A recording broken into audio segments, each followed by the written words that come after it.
My name is Mary Alice Sosi, and I am the program planner for the oral history program under the Center for Southwest Research. So I started this job in January of 2012. We're in the library reorganized, and well, actually it wasn't reorganized. They decided that they would like a program where someone was doing oral history. When you say council, Native American councils? Mm-hmm. Well, the oral history that I'm doing is pretty much pertaining to UNM, and it's with the people that have been a part of. I guess it's twofold.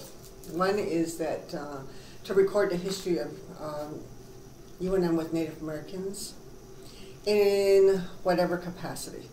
There's no real, and so the history is to be recorded from 1950s as close to as we can get, maybe even earlier if somebody's still alive that can give us that kind of information, and to current. And these people can be, they can be students, they can be alumni, they can be people that have worked with Native Americans, and they can be people that were very good at or have creative programs, so it's all different aspects. So it's basically recording the history of Native Americans, the relationship between UNM and Native Americans since about the 1950s.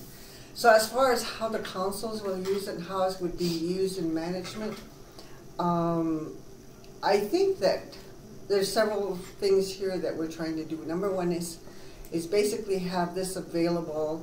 It's going to go on the website, and so researchers can use them, whenever they want, what aspects of it.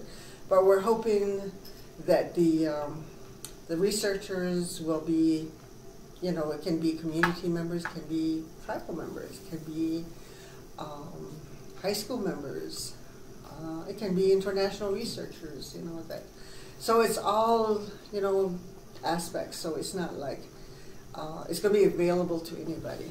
Okay. And I think that that's really, really positive in that way. That's wonderful. I should everybody gets affiliated with that.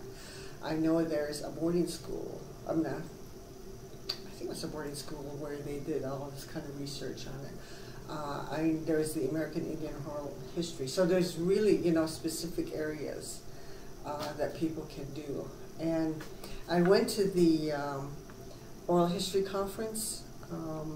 It was fascinating to me, the amount of oral history that was being done, both academically and in fact, I remember one of the professor, he wasn't really a professor, maybe he wasn't, anyway, he was at a, maybe like something like CNM.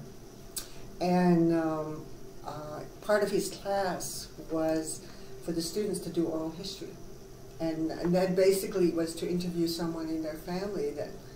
And what was really interesting to him was through this method where students are just going out and interviewing someone in their family. And one of the students had no idea that her grandmother used to be a wrestler. See what I mean? There's like these hidden things that you have no idea that's there.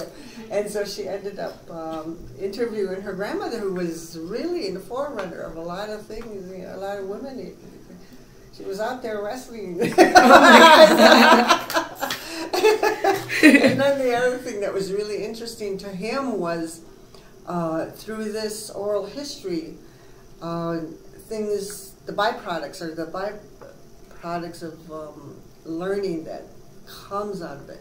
And he said one of the things that he learned is he realized that a lot of these students that that were in the community, and I really don't remember where it was or anything, had a great deal of abuse in their family somehow. Somehow they were abused or in some way or something, and that came out in the interviews. And so he said he had to be very careful, how he used these, because you can't just at that point he was just using it as a class project, and he was talking about how he, just likes it. Number one reason for preserving Native American, I think I can come up with several, but I think the number one reason is we're still here. Many times Native Americans are thought of as in the past, or we're only thought of the way history portrays us. We're only,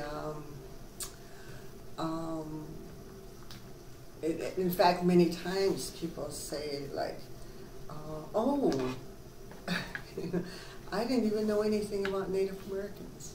I didn't even know they were still alive. There's really just this idea of how Native Americans are only in history. And it's like, and the other thing I think is really important is that it's from our own perspective. That this is being told, or that oral history is, we can do it in, if other people want to do programs in oral history, they can really go into even just the history itself, like if somebody did, like the Long Walk. There's been a lot of Native Americans that had in their history the Long Walk, but it's all from the other side. How and why Native Americans were just awful and they were whatever, and they had to be gathered and put in a reservation, whatever. It's not a textbook point of view. It's more personal. It's more personal. It's us. It's saying we're still here.